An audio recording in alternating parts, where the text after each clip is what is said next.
ہر رشتے اور ہر تعلق میں ہمیں اچھا کرنے اور اچھا بننے کی ترغیب دی جاتی ہے۔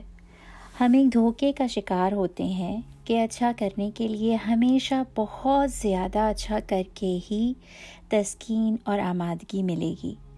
بہت اچھا کرنا اور ہمیشہ اتنا ہی اچھا کرنے کے چکر میں ہلکان ہوتے ہوئے ایک دن آتا ہے جب مستقل مزاج رہنا ممکن نہیں رہتا، یا تو سستی طاری ہو جاتی ہے یا بوریت۔ اچھا کرنے کے لیے سیرت پاک محمد مصطفیٰ صلی اللہ علیہ وآلہ وسلم سے ملی ہوئی یہ رہنمائی یاد رکھی جا سکتی ہے۔ آپ صلی اللہ علیہ وسلم نے فرمایا، اے لوگوں، اتنا عمل کرو جتنی تم طاقت رکھتے ہو، اس لیے کہ اللہ تعالیٰ ثواب دینے سے نہیں تھکتے، تم عمل کرنے سے تھک جاؤ گے، اور اللہ تعالیٰ کی طرف سے سب سے زیادہ محبوب عمل وہ ہے جس کو ہمیشہ کیا گیا ہو، اگرچہ تھوڑا ہی ہو۔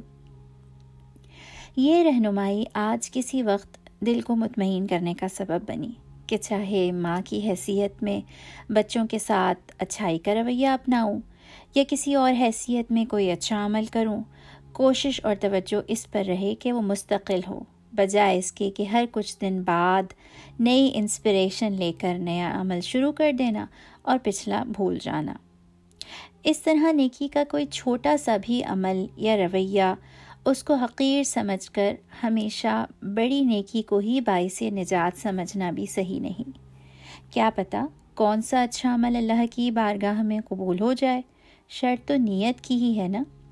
ایک راستے پر ایک درخت گر گیا تھا یا اس کی ٹہنیاں پھیلی ہوئی تھیں، جس سے لوگوں کو آنے جانے میں مشکل ہو رہی تھی۔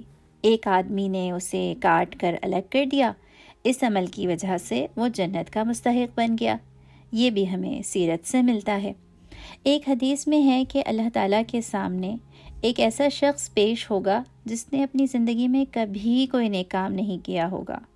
اللہ تعالیٰ اس سے فرمائیں گے، تم نے اپنی پوری زندگی میں کبھی تو کوئی اچھا کام کیا ہوگا؟ وہ عرض کرے گا، میں نے کبھی کوئی اچھا کام نہیں کیا۔ ہاں، ایک کام کو اچھا کہا جا سکتا ہے، میں لوگوں کو قرض دیا کرتا تھا۔